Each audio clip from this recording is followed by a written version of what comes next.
ನಿಲ್ಸು ನಿಲ್ಸು. ಏನಾಯ್ತು ದಿವ್ಯಾ? ದಿವ್ಯಾ ನಿಂತ್ಕೋ ದಿವ್ಯಾ. ದಿವ್ಯಾ ನಿಂತ್ಕೋ ದಿವ್ಯಾ. ದಿವ್ಯಾ ಇವಾಗ ಏನಾಯ್ತು ಅಂತ ಇಷ್ಟೊಂದು ಕೋಪ ಮಾಡ್ಕೊಂಡಿದ್ಯಾ ದಿವ್ಯಾ? ಏನಾಯ್ತಾ? ನೀನ್ ಹೇಳ್ದೆ ಅಂತ ಸುಮ್ನೆ ತಾಳಿ ಕಟ್ಕೊಂಡಿದ್ಕೆ ನನ್ನನ್ನೇ ಮನೆ ಕೆಲ್ಸದೊಳಗಿ ಮಾಡ್ಬಿಟ್ಟೆ ಅಲ್ವಾ? ನನ್ನನ್ನು ನೀನ್ ಏನ್ ಅನ್ಕೊಂಡಿದ್ಯಾ? ನಾನೇನು, ನನ್ನ ಲೆವೆಲ್ ಏನು ಅಂತ ನಿನಗ್ ಗೊತ್ತಿಲ್ವಾ? ದಿವ್ಯಾ ನಮ್ ಲೆವೆಲ್ ಏನೇ ಇದ್ರು ದೊಡ್ಡವ್ರಿಗೆ ಅಡ್ಗೆ ಮಾಡ್ಕೊಳ್ಳೋದು ಒಳ್ಳೇದೇ ಅಲ್ವಾ? ಏನು ಅಡ್ಗೆನ? ಅರಮನೆಯಲ್ಲಿರೋ ಯೋಗ ಇರೋಳು ನಾನು, ನನ್ನನ್ನೇ ಅಡ್ಗೆ ಮನೆಗೆ ತಳ್ಳಕ್ ನೋಡ್ತಿದ್ಯಾ? ಇಲ್ಲ ದಿವ್ಯಾ, ಆದ್ರೆ ಇವತ್ತಿನ ಪರಿಸ್ಥಿತಿಲಿ ಬೇರೆ ಏನು ತೋಚ್ಲಿಲ್ಲ. ಹೌದಾ? ಬರೀ ಒಂದಿನ ಈ ತಾಳಿ ಕಟ್ಕೊಂಡು ನಿನ್ನ ಹೆಂಡತಿಯಾಗಿ ನಾಟಕ ಮಾಡಿದಕ್ಕೆ ನನ್ನನ್ನ ಕೆಲ್ಸದೊಳಗೆ ಮಾಡ್ಬಿಟ್ಟೆ. ಇನ್ನೇನಾದ್ರೂ ನಿನ್ನ ನಿಜವಾಗ್ಲೂ ಮದ್ವೆ ಆದ್ರೆ ಜೀವನ ಪೂರ್ತಿ ಕೆಲ್ಸದೊಳಗೆ ಇಟ್ಬಿಡ್ತೀಯೋ ಏನೋ. ಇಲ್ಲ ದಿವ್ಯಾ, ನೀನ್ ತಪ್ಪಾಗಿ ತಿಳ್ಕೊತಿದ್ಯಾ. ಮದ್ವೆ ಆದ್ಮೇಲೆ ಮನೇಲಿ ಆಳು ಕಾಳೆಲ್ಲ ಇರ್ತಾರೆ.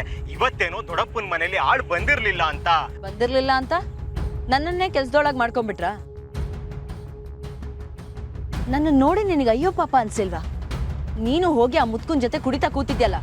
ಹಾಗಲ್ಲ ದಿವ್ಯಾ, ದೊಡ್ಡಪ್ಪನ್ಗೆ ನಾನೊಂಥರ ಫ್ರೆಂಡ್ ಇದ್ದಂಗೆ, ಅದಕ್ಕೆ ಅಷ್ಟೊಂದು ಸಲಿಗೆ ತಗೋತಾರಷ್ಟೇ. ಮುಂದೆ ಒಂದಿನ ಅವ್ರ ಇಡೀ ಆಸ್ತಿಗೆ ನನ್ನೇ ವಾರಸ್ದಾರ ಮಾಡ್ಬೇಕಾದ್ರೆ ಅಷ್ಟಾದ್ರೂ ಸಲಿಗೆಯಿಂದ ಇರ್ಬೇಕಲ್ವಾ?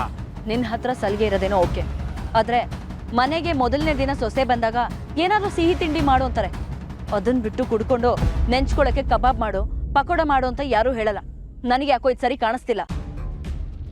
ನೀನು ಸಾಕು, ನಿನ್ ಸಹವಾಸನೂ ಸಾಕು, ಆ ಮುತ್ಕುನ್ ಚಾಕ್ರಿನೂ ಸಾಕು. ನಿನ್ನ ಮುಖ ನೋಡೋಕ್ಕೂ ನಂಗೆ ಇಷ್ಟ ಇಲ್ಲ. ಹೊರಟೋಗು. ದಿವ್ಯಾ ದಿವ್ಯಾ ನಿಂತ್ಕೋ ಪ್ಲೀಸ್, ನಾನೇ ಡ್ರಾಪ್ ಮಾಡ್ತೀನಿ. ನೋಡು, ಮತ್ತೆ ನನಗೆ ನಿನ್ನ ಮುಖ ತೋರಿಸಿದ್ರೆ ಇನ್ಯಾವತ್ತೂ ನಿನ್ನನ್ನು ಮಾತಾಡ್ಸಲ್ಲ. ಸುಮ್ಮನೆ ನನ್ನ ಪಾಡಿಗೆ ನನ್ನ ಬಿಟ್ಬಿಡು. ದಿವ್ಯಾ ದಿವ್ಯಾ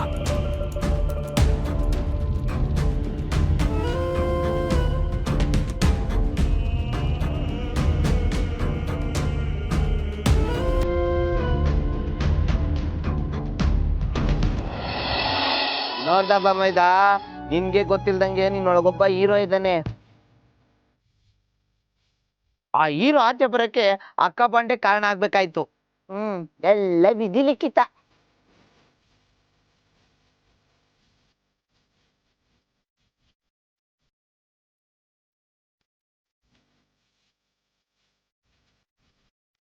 ಸದ್ಯ ದೊಡ್ಡ ಸಮಸ್ಯೆ ಏನು ಆಗ್ಲಿಲ್ವಲ್ಲ?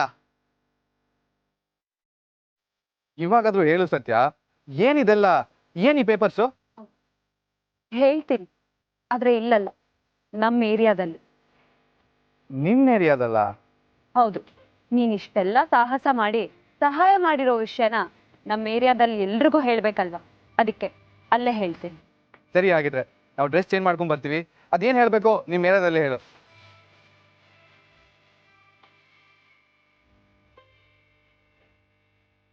ಮಾಮಿದ ಓಡೋಣ.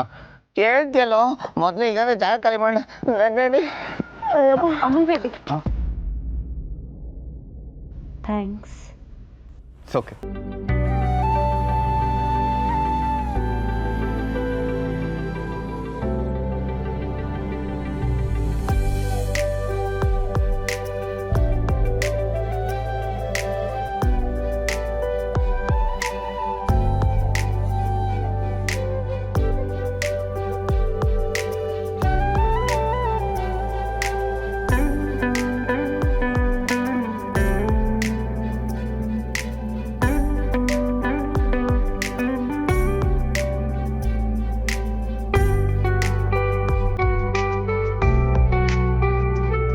ಸತ್ಯ, ನಾವು ಹೊರಡೋಣವಾ? ಈಗೇನ್ ಹೇಳ್ತೀರಪ್ಪ? ಅಮೂಲ್ ಬೇಬಿಗೆ ಬಸಪ್ಪ ಯಾರು ಅಂತ ಗೊತ್ತಿಲ್ಲ, ಬಸಪ್ಪಂಗೆ ಅಮೂಲ್ ಬೇಬಿ ಯಾರು ಅಂತ ಗೊತ್ತಿಲ್ಲ. ಅಂಥದ್ರಲ್ಲಿ ಅವ್ನು ಇದನ್ನೆಲ್ಲ ಮಾಡಕ್ ಸಾಧ್ಯನಾ? ಸುಮ್ಮನೆ ಅವನ ಮೇಲೆ ಡೌಟ್ ಪಟ್ರಲ್ವಾ? ಸುಮ್ಮನೆ ಡೌಟ್ ಪಡಕ್ಕೆ ಹೇಗೆ ಸಾಧ್ಯ? ಬೆಂಕಿ ಇಲ್ಲದೆ ಹೊಗೆಯಾಡಲ್ಲ ಅಂತ ನಿನಗೂ ಗೊತ್ತಿಲ್ವಾ? ಆ ಕಾಗದ ಪತ್ರ ಎಲ್ಲ ನಿನ್ನ ಹತ್ರನೇ ಇದೆಯಲ್ಲ, ಅದರಲ್ಲಿ ಯಾರು ಸೈನ್ ಇದೆ, ಯಾರ ಕಂಪ್ನಿ ಹೆಸರಿದೆ, ನೀನೇ ನೋಡು.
ಈಗೇನು ಹೇಳ್ತೀಯಾ? ಇಲ್ಲ ಕಣ್ರೋ, ಇದ್ರಲ್ಲೇನೋ ಮೋಸ ಇದೆ. ಅಮೂಲ್ ಬೇಬಿ ತಪ್ಪು ಮಾಡಿದಾನೆ ಅಂತ ನಾನಂತೂ ನಂಬಲ್ಲ. ನೀ ನಂಬ್ಲಿ ಬಿಡ್ಲಿ, ಸತ್ಯ ಸುಳ್ಳಾಗಲ್ಲ. ಸತ್ಯ ಸುಳ್ಳಾಗಲ್ಲ, ಹಾಗಂತ ಸುಳ್ಳನ್ನ ಸತ್ಯ ಅಂತಾನು ನಂಬಕ್ಕಾಗಲ್ಲ.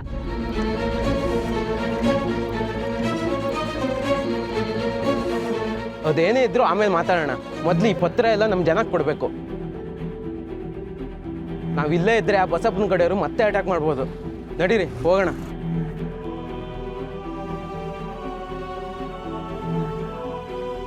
ಆದ್ರೂ ಅವನು ಒಳ್ಳೆಯವನು ಕಂಡ್ರು.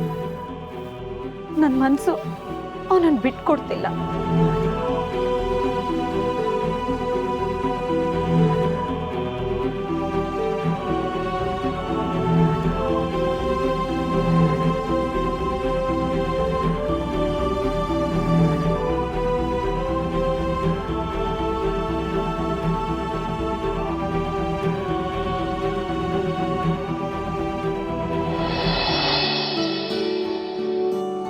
ಯಾರು ಟೆನ್ಷನ್ ಮಾಡ್ಕೋಬೇಕಾಗಿಲ್ಲ. ಯಾರು ನಿಮ್ಮ ಮನೆಗಳನ್ನ ಕಳ್ಕೋಬೇಕಾಗೂ ಇಲ್ಲ. ನಿಮ್ಮ ಮನೆಗಳು ನಿಮ್ಮ ಹತ್ರನೇ ಇರುತ್ತೆ. ಅದಕ್ಕೆ ಸಂಬಂಧಪಟ್ಟ ಪತ್ರಗಳು ಇಲ್ಲಿದೆ.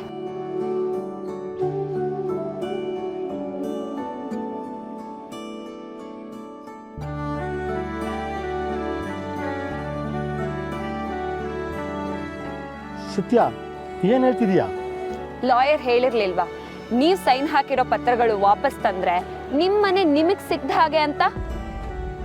ಹೌದು. ಇದೆ ಆ ಪತ್ರಗಳು.